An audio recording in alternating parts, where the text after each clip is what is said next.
పుట్టిన బిడ్డను సజీవంగా పాతిపెట్టిన తల్లిదండ్రుల గురించి నేను ఇప్పుడు మీకు చెప్పబోతున్నాను. ఇంత ఘాతుకానికి పాల్పడింది దేనికోసమో తెలుసా? ఒక ప్రభుత్వ ఉద్యోగం కోసం.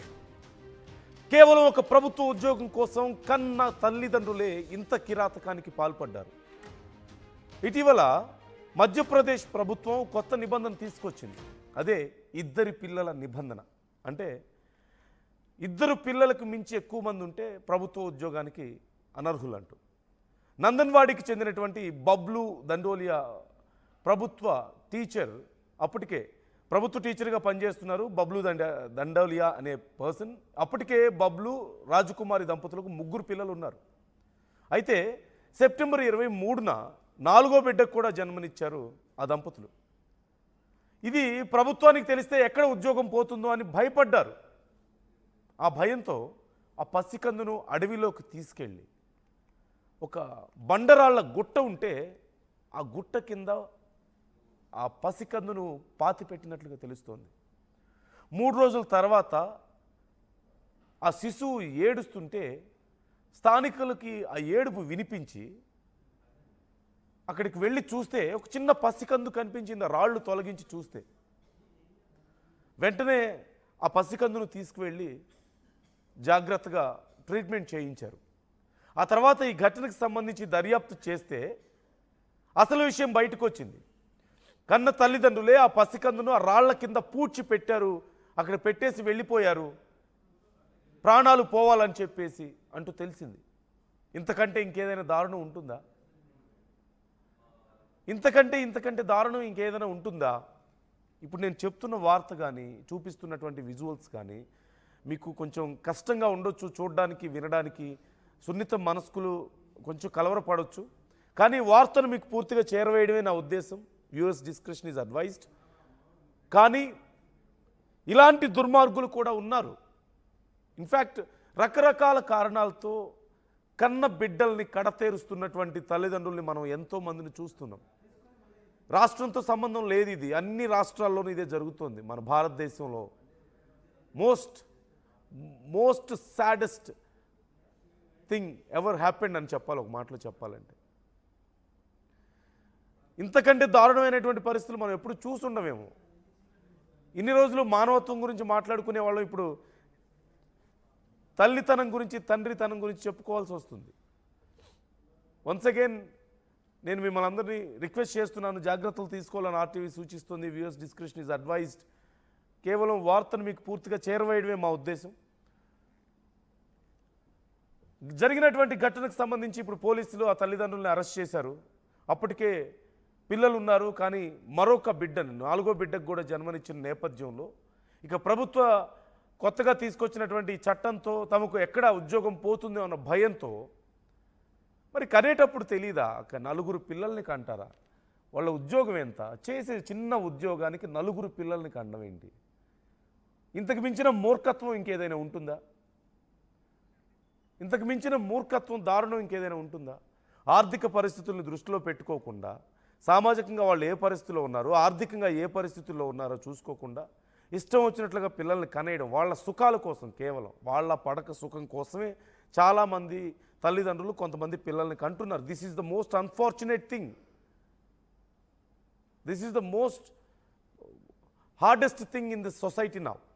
ఇప్పుడున్నటువంటి పరిస్థితుల్లో అందరూ అని నేను చెప్పట్లేదు, కొంతమంది కేవలం వాళ్ళ పడక సుఖాల కోసం పిల్లల్ని కంటున్నారు. పిల్లల్ని కండం అనేది ఇలా జరిగిపోతుంది అంతే. There is no planning, there is no proper thinking about that. కనీసం ఒక ఆలోచన, అవగాహన లేకుండా పిల్లల్ని కంటే ఎలా పెంచాలి, వాళ్ళకి ఆర్థికంగా మన పరిస్థితి ఏంటి, వాళ్ళని ఎలా చదివించాలి, ఎలా పెద్ద చేయాలి, పోషించగలుగుతామా లేదా, వాళ్ళ అవసరాలు తీర్చగలుగుతామా లేదా, ఇవన్నీ చూసుకోకుండా కేవలం సమాజంలో పిల్లల్ని కంటేనే మగాడిగా గుర్తిస్తారు కాబట్టి కొంతమంది మగాళ్ళు కంటున్నారు. కంటేనే ఏదో మాతృత్వం అనేది వస్తేనే, లేదంటే పిల్లల్ని కంటేనే స్త్రీకి పరిపూర్ణత అని చెప్పేసి కొంతమంది సామెతలు చెప్తుంటారు కాబట్టి దానికోసం కనేవాళ్ళు కొంతమంది. సరే కన్నారు, ఒకరో ఇద్దరినో కన్నారు, ఓకే. 3, 4 కనడం. కొంతమంది ఆ కన్నా ఒకరిద్దరిని కూడా ఇలాంటి కారణాలతో కని చివరికి వాళ్ళని రోడ్ల పాలు చేయడము, లేదంటే వాళ్ళ ప్రాణాలు తీయడము చెరువులో విసిరేసేవాళ్ళు కొంతమంది, గొంతు నూలిమి చంపేవాళ్ళు కొంతమంది, పాయిజన్ పెట్టేవాళ్ళు కొంతమంది, రకరకాలుగా పిల్లల్ని చివరికి వేడి నీళ్ళలో వేసేవాళ్ళు కొంతమంది, ఎక్కడో వదిలేసి వచ్చి ఆ అడవుల్లోనూ కొండల్లోనూ ఇదిగో ఇప్పుడు వీళ్ళు చేసినట్లుగా రాళ్లల్లో కొండల్లో వదిలేసి వచ్చేవాళ్ళు కొంతమంది.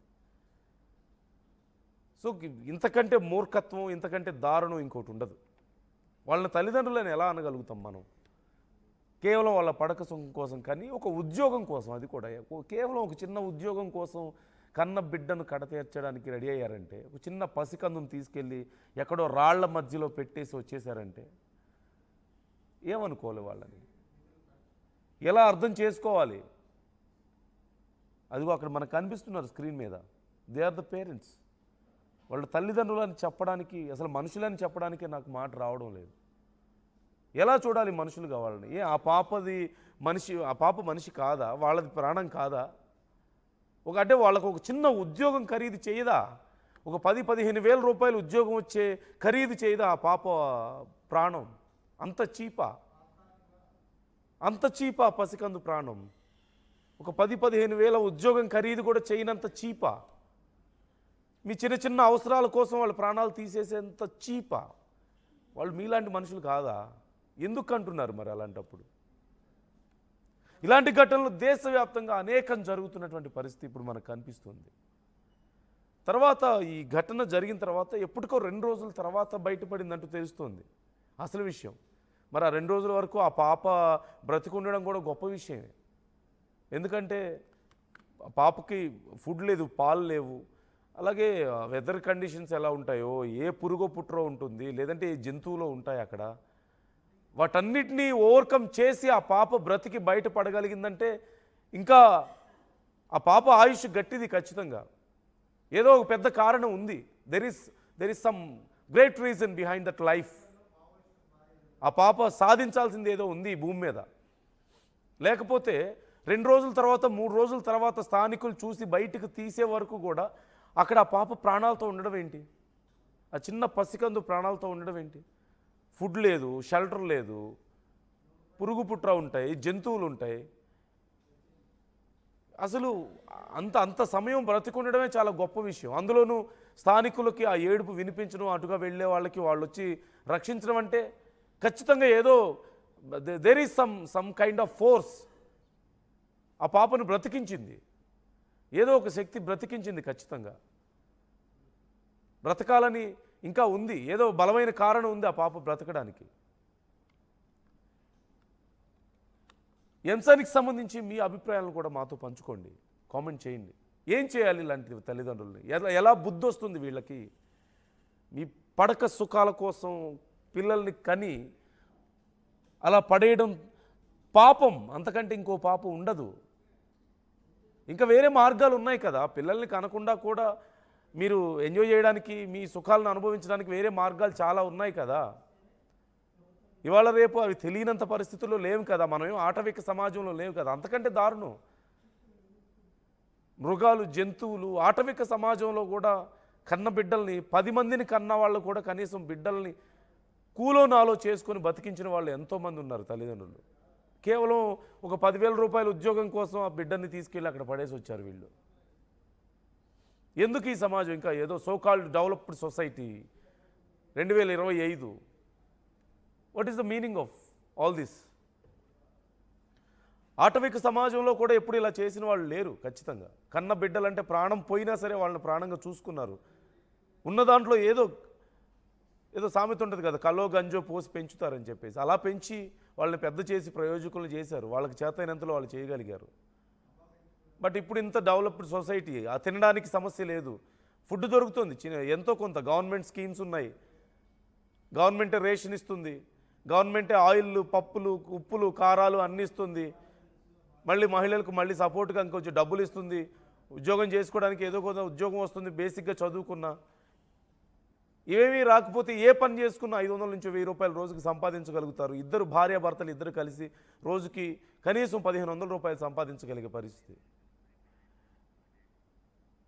అలాంటి పరిస్థితుల్లో కనీసం ఒక చిన్న ఉద్యోగం కోసం, 10-15 వేల రూపాయల ఉద్యోగం కోసం ఒక పాప చిన్న నవమాసాలు మోసి కని పెంచడం అంటే ఇంకా అర్థం ఏంటి? నవమాసాలు మోసినటువంటి పాపని ఒక చిన్న 10,000 రూపాయల ఉద్యోగం కోసం ఆ పాప ప్రాణాలు తీయడానికి వెళ్ళారంటే ఇక ఆ మాతృత్వానికి ఏమైనా అర్థం ఉందా? అంటే ఇక్కడ ఎక్కడ కూడా విలువ లేదు. వాళ్ళకి వాళ్ళ అవసరాలే, వాళ్ళ సుఖాలే ముఖ్యం. ఇవన్నీ ఒక ఎత్తు అయితే సమాజంలో నిజంగానే పిల్లలు లేని వాళ్ళు చాలామంది ఉన్నారు కదా, వాళ్ళకి ఎవరికైనా ఇచ్చేయచ్చు కదా ఆ పాపని. లేదంటే ఏ అనాథాశ్రమానికో అయినా ఇవ్వచ్చు కదా కనీసం, మీరు అంతగా చూసుకోలేకపోతే. ఇక పాప ప్రాణాలు తీయడమే అనుకుంటే ఏ అనాథాశ్రమానికో ఇవ్వండి. లేదంటే పిల్లలు లేక గుళ్ళు చుట్టూ, గోపురాల చుట్టూ, బాబాజీల చుట్టూ, డాక్టర్ల చుట్టూ, ఈ ఫెర్టిలిటీ సెంటర్ల చుట్టూ పొర్లు దండాలు పెడుతున్నటువంటి తల్లులు ఎంతోమంది ఉన్నారు. పిల్లల కోసం నానా అవస్థలు పడుతున్నారు. లక్షలు ఖర్చు పెడుతున్న వాళ్ళు ఉన్నారు. డబ్బులు లేకపోయినా అప్పులు చేసి ఖర్చు పెడుతున్న వాళ్ళు ఉన్నారు.